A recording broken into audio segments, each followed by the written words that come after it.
Af öllum þjóðum OECD það einungis Mexíkó sem veitir hlutfallslega minni fjármunum en Íslendingar til heilbrigðisþjónustu sé litið til hlutfalls vergrar landsframleiðslu til fjárfestinga í fasta fjármunum heilbrigðisþjónustunar. Til fasta fjármuna teljast meðal annars spítalar, heilsugæslustöðvar, rannsóknartæki og annar búnaður sem þarf til þjónustunar. Þetta kemur fram í skýrslu ASÍ þróun heilbrigðisútgjalda á Íslandi. Í skýrslunni kemur fram að mikil fjárhagsleg byrði fylgi því að veikjast á Íslandi. Dæmi að meðferð við sjúkdómum kosti allt að 500.000 króna. Hér á landi jukust útgjöld hins opinbera á mann til heilbrigðismála mjög lítið á árunum 2005 til 2009 eða aðeins 0,4% að meðaltal á ári.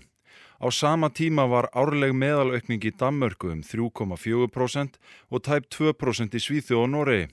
Á árunum eftir hrun drógust útgjöld á mann saman hér á landi 0,4%. Í skýrslunni kemur jafnframt fram að útgjöld hins opinbera til heilbrigðismála sem hlutfall af landsframleiðslu hafa farið vaxandi undanfarna áratugi á öllum Norðurlöndunum nema Íslandi.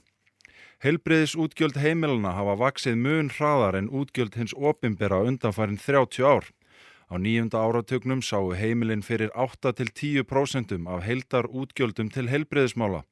Aldarmótin var hlutfalli komið upp í 16-17%.